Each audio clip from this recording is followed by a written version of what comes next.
আল্লাহ রাসূল বলছেন অবলা নারীদের উপর কেউ যাতে আঘাত না করে, হ্যাঁ, তাদেরকে যাতে জুলুম না করে। আল্লাহ পাক নিজেই বলেন ওয়াশিরহুন্না বিল মারুফ, তোমরা তোমাদের স্ত্রীদের উপর সুন্দর ব্যবহার করো। তার দুর্বল অসহায় আল্লাহ পাক যার প্রতি বলতেছেন তার প্রতি একটু নমনীয় থাকো।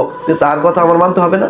আমার মেয়ে বিয়ে শাদী দিলে আমি বলি যে বাবা, জামাইকে বলি বাবা এটা তো একটু সহায় টয়া কাজকর্ম একটু সবকিছু বুঝাই টুজাই নিও, বলি না? তাহলে জামাইকে আমি বোঝানোর চেষ্টা করি, শ্বশুর মেয়ে জামাইকে বোঝানোর চেষ্টা করে কিনা? তো তাহলে শ্বশুর মেয়ে আমাদেরকে বোঝানোর চেষ্টা করি, সেটাও একটু খেয়াল রাখে কিনা? যদি এলাকার কথা এলাকার যদি মেম্বার সাহেব যদি বলে এই আমার মেয়ের সাথে একটু সুন্দর ব্যবহার করো, কিন্তু জামাই স্বাভাবিক ভয় পায় কিনা না জানি, আবার কোথায় আবার কি ঝামেলা করে।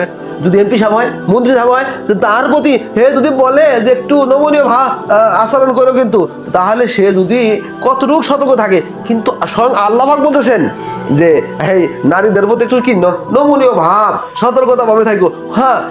এবং আল্লাহ রাসূল নিজে ব্যাখ্যা দিচ্ছেন, দেখো এই নারীরা কিন্তু ভুল করবেই। আল্লাহ পাক জাতিগত ভাবে একটা বানাইছে, পাঁজরে হাত তৈরি করছেন, উল্টা করবে, এই করার পরে উল্টা করবে। হঠাৎ একটা রাগ হয়ে গেছে, এই রাগ হওয়ার স্বভাব তাদের। আরে ভাই হে যদি উল্টা না করতো তাহলে আল্লাহ পাক নিজে বলতো এদের প্রতি নমনীয় ভাব করেন, বলতো। আল্লাহ রাসূল বলতেন এটা যে এই যে মহিলাদেরকে পাঁজরে হাত তৈরি করা হয়েছে, এর সাথে কি এই বাঁকা থাকা অবস্থায় তার সাথে কি করো উপকার নেও। যদি সোজা করতে যাও ভেঙে যাবে। আর টেরা আছে একটা, এই খানা দেওয়ার সময় একটা টেরা আমি করবো, ওই যদি টেরা সোজা করতে যাও সংসার ভেঙে যাবে। কথা বুঝেন নাই? কাজ করার সময় একটা টেরা আছে, এই করতে শুনে ওই কিছু না কিছু থাকবেই, দুর্বলতা তাদের ভিতরে আসে থাকবে, কিন্তু সেটাকে আমাকে সবর করে, আমি তো পুরুষ, আল্লাহ পুরুষ বানাইছেন, মহিলা তো বানায় নাই, মানে কি এই সবরের মাধ্যমে আমি তাকে নিয়ন্ত্রণ করতে পারি। সে একটা কৌশল হলো তার সামনে একটু হাসি মুখে কথা বলি, দেখবেন একদম হাসি দেবে কিনা? তার সাথে নমনীয় কথা বলে একদম হেসে দেবে কিনা? কিন্তু সেটা নাকি আমি আরো সাতটা লাগাই।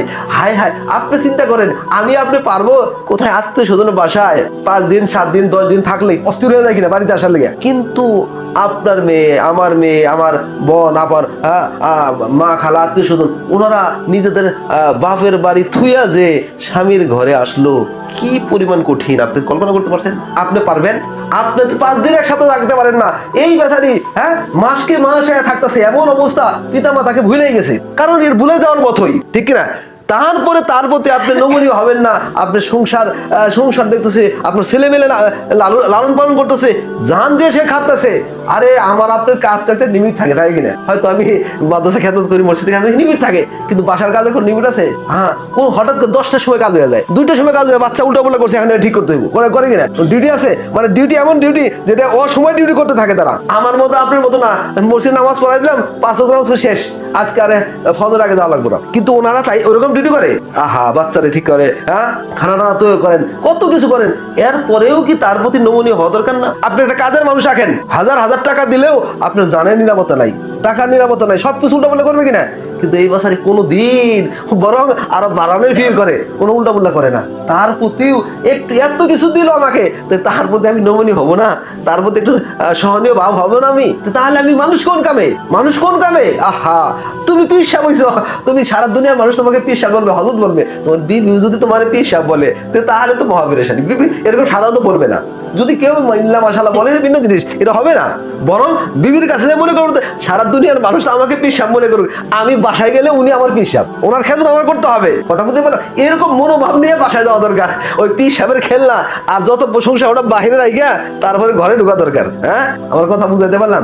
আল্লাহ আমাদেরকে মাফ করে দেন, আল্লাহ আমাদের কবুল করে দেন। এই জন্য হযরত ওমর ফারুক রাদিয়াল্লাহু আনহুর কাছে এক লোক আসছেন, উনি খেলাফতের দায়িত্ব আছেন, বিবি কথা বলে না, উল্টা এই সে এমন উল্টা করে, কি করবে এখন? নিজের তার উপর জুলুমও করা যাবে না। এখন ওমর রাদিয়াল্লাহু আনহুর কাছে বিচার দিবে এই মনোভাব নিয়ে আসছে। আইসা যখন বাসায় হযরত ওমর রাদিয়াল্লাহু আনহুর কাছে গেছেন, তো উনি বারান্দায় খানা খাইতে বসতেন, ভিতর থেকে গরমাগরমি আওয়াজ, এই খানা ওইখানে দিয়ে খান, এই করেন সেই করেন, ভাবটা এমন, অথচ উনি খলিফাতুল মুসলিমিন। কথা বলেন নাই? বাসা থেকে খানা দিয়েছেন বারান্দায়, ওখানে কিছু কথা শুনতেছেন, গরমি ভাব। এখন উনি আইসা চিন্তা করেন, আল্লাহ আমি ওনার কাছে আমার বিবির সম্পর্কে বিচার দিব, এখন থেকে উনারই তো গরমি ভাব, আর কি করবো? কিছুক্ষণ তারা জায়গা থেকে চলে যেতেছেন। কি ব্যাপার? চলে যাচ্ছেন কারণ কি? না এমনি আসছিলাম একটু জায়গা। উনি বুঝতে পারছেন বিষয়টা কি হয়তো বা। তো উনি বলছেন শুনে দেখেন এই যে নারী, তো ওনারা যে আমার ঘরে এসে যেই ঘর সংসার ঠিক রাখে, এটা বুঝি আমার প্রতি এহসান করছেন না? 1 নম্বর এহসান। 2 নম্বর এহসান হলে আমার সন্তানগুলোকে লালন পালন করতেছে, এটা এহসান করতেছে কিনা? 2 নম্বর এহসান। 3 নম্বর এহসান কি? এই আমি বাড়ি থেকে চলে গেলে সব কিছু রক্ষকশী, ধন সম্পদ সবকিছু রক্ষকশী, সে নিরাপত্তার একটা বিধান দিয়ে কি করে দিয়ে রাখে সন্তানদেরকে সবকিছু। এটা কি আমার প্রতি এহসান করলো না? এতটুকু এহসান করার পরেও তারপরে তাদের সাথে মেজাজ দেখা লাগবে? বরং তাদের মেজাজ সহ্য করাই এটা হলো বড় বুঝুন।